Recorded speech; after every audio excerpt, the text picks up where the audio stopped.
Good morning, children. How are you all? I hope you all are doing well at home and staying safe. Children, we are discussing a very important chapter, that is the electrochemistry. And now we have moved at the last part, that is called the batteries, fuel cells. Okay, we have to study about the primary cell, galvanic cell. We have already discussed primary cell, secondary cell, fuel cells. This we have to corrosion. Okay, so this is all about the last lecture, we can say, of this chapter. A very important part it is. Children, theoretical part. Okay so let us start. बच्चों, अभी तक हम काफ़ी चीज़ें इस chapters में पढ़ चुके हैं। ठीक है, हमने पूरा जो इलेक्ट्रोलिसिस देखा, इलेक्ट्रोकेमिकल सेल्स देखे, गैल्वेनिक डैनियल सेल्स देखे हैं, लॉस भी देखे हैं कुछ। अब हम स्टार्ट करते हैं बैटरीज। ठीक है चिल्ड्रन, आपको बहुत अच्छे से ये चीज़ पता है, ठीक है, कि कोई भी बैटरी क्या होती है, it is a connection of more than one cell. ठीक है, जब एक से ज़्यादा सेल को हम कनेक्ट कर देते हैं तो उसी को हम लोग क्या बोलते हैं, बैटरी। क्लास 10th में इसके बारे में आप ओवरव्यू आपको थोड़ा बहुत मिल भी चुका है। ठीक है, एंड इसको हम लोग यूज़ करते हैं as a source of electrical energy, है ना। तो ये ऐसा एक टाइप का गैल्वेनिक सेल है जहाँ पे केमिकल एनर्जी जो होती है रिडॉक्स रिएक्शन की, वो कन्वर्ट हो जाती है इलेक्ट्रिकल एनर्जी। समझ में आ रहा है? ठीक है, एनी बैटरी और cell that we use as a source of electrical energy is basically a galvanic cell. Okay, where होता क्या है कि chemical energy of the redox reaction is converted into the electrical energy. ठीक है, हालांकि जो हमारी जो बैटरी ऐसे होनी चाहिए, ठीक है, आपके जो जो कंपैटिबल हो, आप उसको अच्छे से यूज़ कर सको एज ए प्रैक्टिकल यूज़। ठीक है, लाइट होनी चाहिए, ठीक है ना, उसका वोल्टेज जो है बहुत ज़्यादा वेरी नहीं करना चाहिए यूज़ के समय। ठीक है, तो sorry, there are mainly two types of batteries. ठीक है, प्राइमरी एंड सेकेंडरी। तो एक एक करके इसको डिस्कस करते हैं। देखो चिल्ड्रन, प्राइमरी बैटरीज में क्या है, प्राइमरी बैटरीज में जो रिएक्शन होती है ना, वो सिर्फ एक बार होती है, और यूज़ के बाद, ठीक है, after the use over a period of time, अगर आप इसको यूज़ करेंगे तो एक ही बार यूज़ कर पाएंगे। ठीक है, और ये प्रोलॉन्ग यूज़ करने के बाद क्या होता है, जो बैटरी हो जाती है उसकी डेड हो जाती है, और फिर उसको आप इसको रीयूज़ नहीं कर सकते। सिंपल है, आपको पता है, जैसे क्लॉक्स वगैरह में, रिमोट वगैरह में जो सेल यूज़ होते हैं, ठीक है ना, बैटरीज यूज़ होते हैं, आप देख सकते हो उनको। ठीक है, उनको एक बार आप चेंज करना पड़ता है बार बार, यानी एक बार वो अगर ख़राब हो गए तो फिर आप उसको दोबारा रीयूज़ नहीं कर सकते, है ना। तो the most familiar example of this type is वो ड्राई सेल। इसको हम लोग लैक्लांशियस सेल भी बोलते हैं, क्लास 10th में भी पढ़ा है आपने। ठीक है ना, जो कॉमनली बहुत ज़्यादा कॉमनली यूज़ होता है ट्रांजिस्टर्स में, क्लॉक्स वगैरह में, है ना। इसमें देखो होता क्या, थोड़ा इसका देखा जाए कंस्ट्रक्शंस के बारे में। बच्चों, ये जो सेल होता है ना, इसमें जिंक का कंटेनर होता है ना, जो एनोड की तरह एक्ट करता है। ठीक है, और जो कार्बन ग्रेफाइट रॉड होती है इसमें बीच में, आप देखो यहाँ भी आप देख सकते हो फिगर में, ये एक कैथोड की तरह वर्क करती है।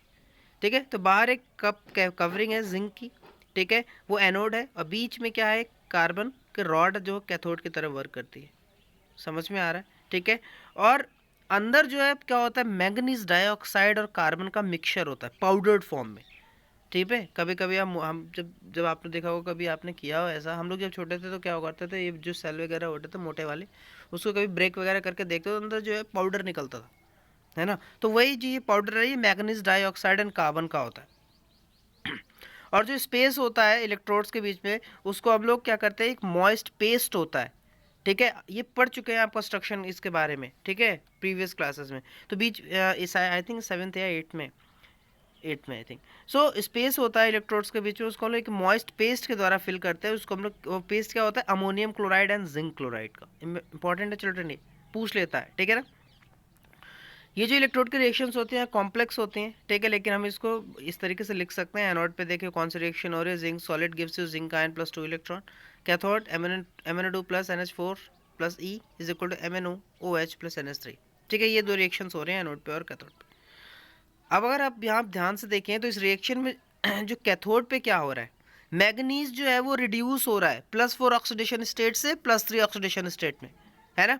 और अमोनिया प्रोड्यूस हो रही है इस रिएक्शन में, जो क्या बनाएगी, जो जिंक 2 प्लस आयन के साथ मिलके कॉम्प्लेक्स यानी बनाएगी, उसको क्या बोलेंगे, ZnNH3 होल फ्रॉइस +2। तो एक कॉम्प्लेक्स ये क्रिएट करेगी। यहाँ जो सेल का पोटेंशियल होता है नियरली 1.5 वोल्ट होता है। ठीक है, एक और सेल है, इसको मर्क्यूरी सेल बोलते हैं चिल्ड्रन। आपने देखा होगा जो आपकी जो बेसिकली जो आप वॉचेस बांधते हैं उसमें जो सेल लगता है वो कैसा होता है, वो सर्कुलर होता है, बहुत पतला स्टील का, स्टील जो है की शाइनिंग होती है उसमें, देखा है आपने, है ना। तो आप वहाँ पे उसका यूज़ करते हो हेयरिंग एड्स में, वॉचेस में, इन सारे करंट डिवाइसेस में जो मर्क्यूरी सेल होता है वो, है ना, वो सर्कुलर होता है। अभी इसका स्ट्रक्चर मैं आपको नीचे दिखाता हूँ, फिगर में बना हुआ है, ठीक है। तो वो क्या होता है, it consist of zinc and mercury amalgam as a anode, ठीक है।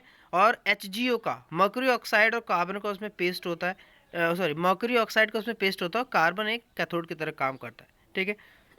जो इलेक्ट्रोलाइट होता है वो पेस्ट होता है किसका, KOH और ZnO का।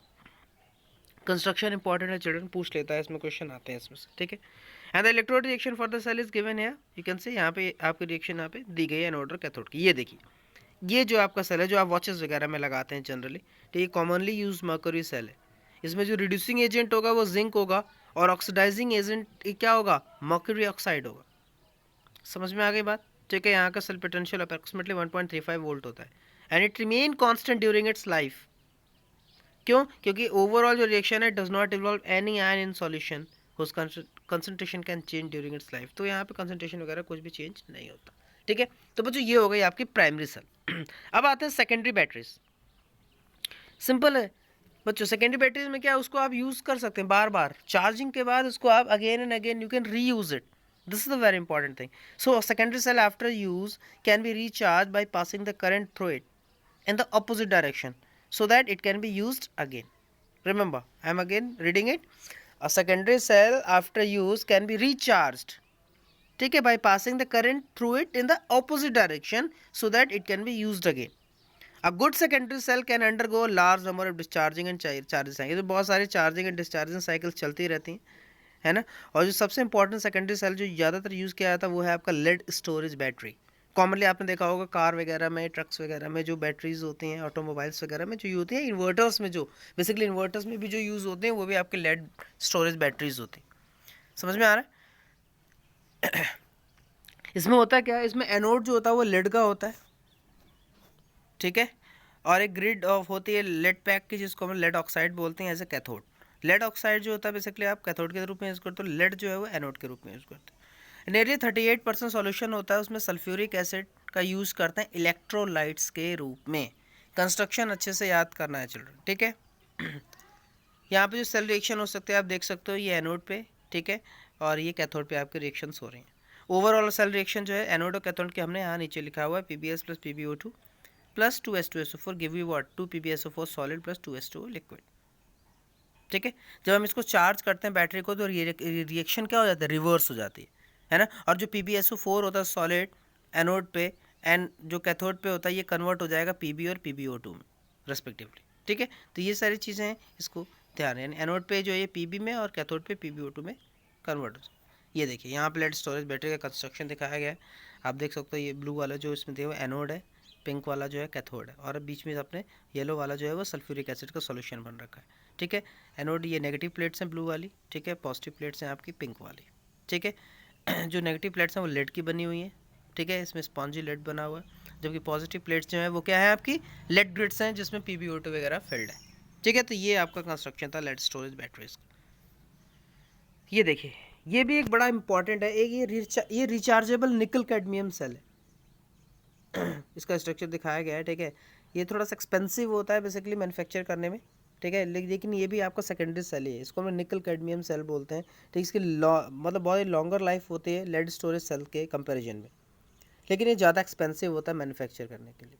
इसकी डिटेल्स में नहीं जाएंगे क्योंकि ये अभी आपके लेवल पे नहीं है, ठीक है। यहाँ पे जो इक्वेशन है वो इस तरीके से देखिए, रिएक्शन कि डिस्चार्ज जब होता है तो कौन से इसके रिएक्शन होते हैं, ठीक है। तो ये बात हो गई बच्चों बैटरीज के बारे में, जिसमें हमने प्राइमरी और सेकेंडरी बैटरीज को देखा। अब आते हैं हम लोग फ्यूल सेल्स। आपको पता है बच्चों जो इलेक्ट्रिसिटी का प्रोडक्शन होता है थर्मल प्लांट्स में वो इतना ज़्यादा एफिशिएंट मेथड नहीं है। क्यों, क्योंकि उससे पॉल्यूशन बहुत हो रहा है ना। तो ऐसे प्लांट्स में क्या होता है, जो केमिकल एनर्जी होती है फॉसिल फ्यूल्स की, जैसे कोल, गैस, ऑयल, उनका हम पहले यूज़ करते हैं वाटर को कन्वर्ट करने में, स्टीम, यानी वाटर आपका इस हाई प्रेशर स्टीम में कन्वर्ट होता है, किसका यूज़ करके, फॉसिल फ्यूल्स का, कोल, गैस, ऑयल का यूज़ करके, यानी कम्बशन, ठीक है। उसके बाद क्या होता है, इस स्टीम का यूज़ करते हैं टरबाइन को क्या करना है, रन करने में। अभी पढ़ चुके हैं सारी चीज़ें 10th में, ठीक है। और टरबाइन मूव करेगा और उससे क्या होगा, इलेक्ट्रिसिटी प्रोड्यूस होगी, है ना। और ये चीज़ आपको बहुत अच्छे से पता है बच्चों कि जो गैल्वेनिक सेल होता है it directly convert the chemical energy into the electricity, और ये बहुत ज़्यादा हाईली एफिशिएंट भी है ना। So nowadays what happen, it is possible to make such cells in which the reactants are fed continuously to the electrodes, है ना। और जो जो प्रोडक्ट्स बन रहे हैं उनको हम लोग कॉन्टिन्यूसली रिमूव कर सकते हैं इलेक्ट्रोलाइट कंपार्टमेंट से, है ना। तो इस टाइप के गैल्वेनिक सेल डिज़ाइन किए जा रहे हैं so that they can convert the energy of combustion of fuels like hydrogen, methane, methanol etcetera directly into the electrical energy. और ऐसे सेल्स को हम लोग बोलते हैं फ्यूल सेल्स। इंपॉर्टेंट है, फिर से बोल रहा हूँ, galvanic cell that are designed to convert the energy of combustion, ठीक है, यानी galvanic cell, ऐसे galvanic cell which are designed to convert the energy of combustion of fuels like hydrogen, methane, methanol directly into the electrical energy are called the fossil fuel cells, ठीक है। एक सबसे important fuel cell जो है, ठीक है, वो कौन से रिएक्शन, वो हाइड्रोजन की रिएक्शंस को यूज़ करता है विद ऑक्सीजन, ठीक है, टू फॉर्म द वाटर, ठीक है। One of the most successful fuel cell uses the reaction of hydrogen with oxygen to form the water. The cell was used for providing electrical power in the Apollo space program. इस cell का use किया गया था जब Apollo space programme में इसका electrical power को provide करने के लिए इस सेल का यूज़ किया गया था, फ्यूल सेल का। और आपको पता है ये जो वाटर वेपर जो प्रोड्यूस होती है ना रिएक्शन के समय, ये बहुत ज़्यादा कंडेंस होती हैं, ठीक है, and they can add to a drinking water supply for the astronauts, ठीक है। तो यहाँ पे देखो फ्यूल सेल का यहाँ पे हाइड्रोजन ऑक्सीजन का दिया हुआ है, produce the electricity as well. And you know in the cell the hydrogen and oxygen are bubbled through porous carbon electrodes. Cell में क्या होता है, जो हाइड्रोजन और ऑक्सीजन को हम बबल्ड करते हैं, ठीक है, पोरस कार्बन इलेक्ट्रोड्स के through into concentrated aqueous sodium hydroxide solution. इसमें जो कैटलिस्ट होते हैं वो फाइनली डिवाइडेड होते हैं प्लैटिनम के, पैलेडियम मेटल्स के, ठीक है ना। तो इससे क्या होता है, ये इलेक्ट्रोड रिएक्शंस को इंक्रीज करते हैं। और यहाँ पे आप देख सकते हो कैथोड और एनोड पे दोनों की रिएक्शन हैज बीन गिवन है। ओवरऑल रिएक्शन भी what is 2s2 plus O2 gives 2s2, ठीक है। जी जो सेल होती है it run continuously as long as the reactant are supplied. जब तक आप इसको रिएक्टेंट देते रहोगे ये रुकेगी नहीं, ये चलती रहेगी, है ना।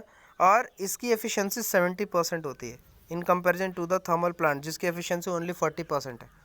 तो आजकल जो है बच्चों ये फ्यूल सेल्स का बहुत ज़्यादा यूज़ हो रहा है, ठीक है, क्योंकि थर्मल प्लांट से आप 40% ही एनर्जी ले सकते हो, जबकि इससे फ्यूल सेल से आप 70% तक इलेक्ट्रिसिटी ले सकते हो, है ना। तो ये बहुत ही अच्छी प्रोग्रेस है, ठीक है। यहाँ पे बहुत सारे न्यू इलेक्ट्रोड मटेरियल्स आ रहे हैं, बेटर कैटलिस्ट आ रहे हैं, इलेक्ट्रोलाइट्स हैं, जिससे हम एफिशिएंसी क्या कर सकते हैं, बढ़ा सकते हैं फ्यूल सेल्स की, ठीक है ना।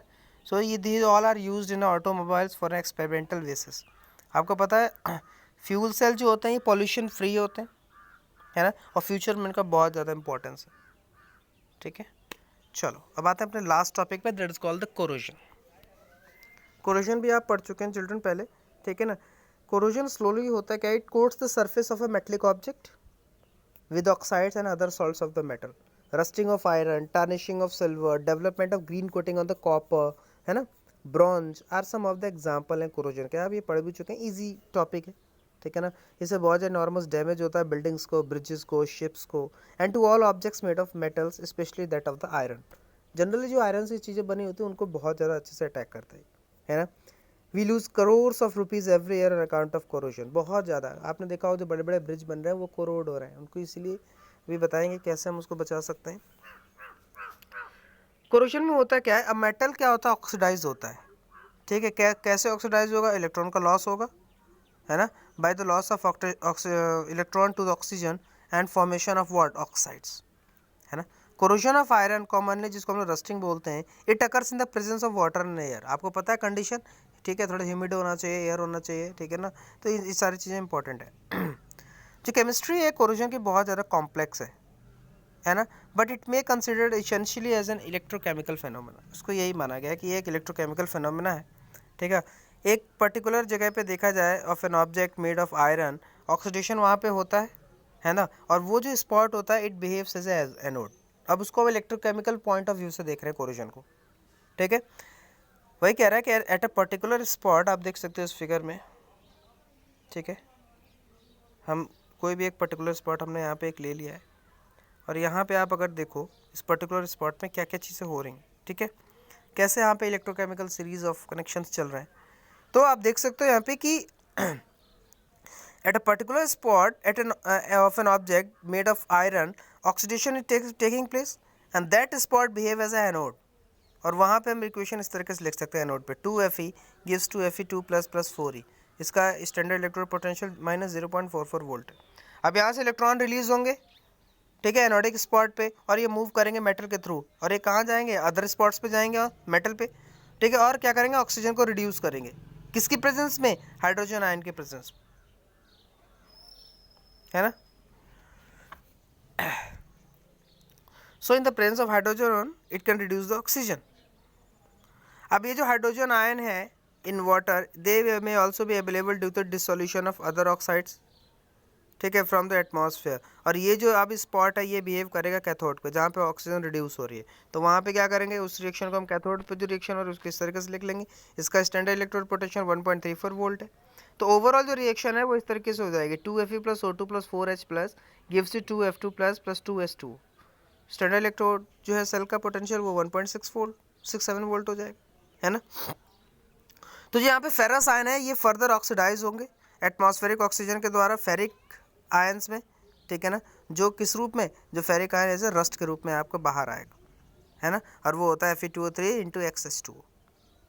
तो ये चीज़ें कोरोजन के लेके कहती है। प्रिवेंशन आपको बहुत अच्छे से पता है, प्राइम इंपॉर्टेंस है कोरोजन को, अगर नहीं प्रिवेंट करेंगे तो बहुत ज़्यादा नुकसान होगा हमारा ना, ठीक है। It not only save money but also helps in preventing the accident such as bridge collapse ना हो जाए या फेल्योर ना हो जाए की कंपोनेंट्स का कोरोजन की वजह से।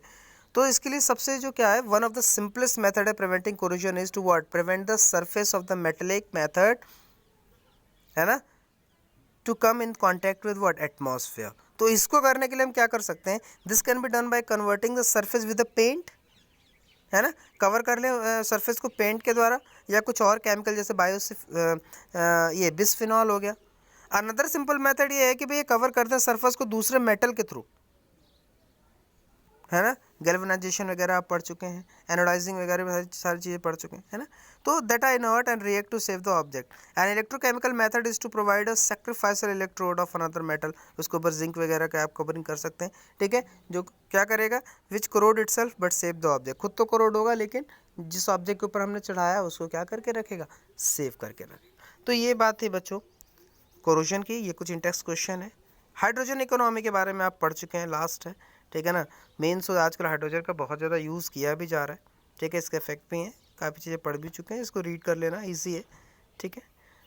ये हमारी समरी है, जस्ट रिवाइज इट ऑल, ठीक है, and after revising the summary go through the questions exercises, ठीक है, solve it all the questions, जितने भी एनसीईआरटी क्वेश्चन है try to solve all this question. I think it is how much they are, yeah, 18 questions are there. So go through it, okay, solve all the questions, revise the chapter thoroughly, ठीक है। मिलते हैं in the next lecture with another topic, okay। तब तक के लिए take care बच्चों, bye bye.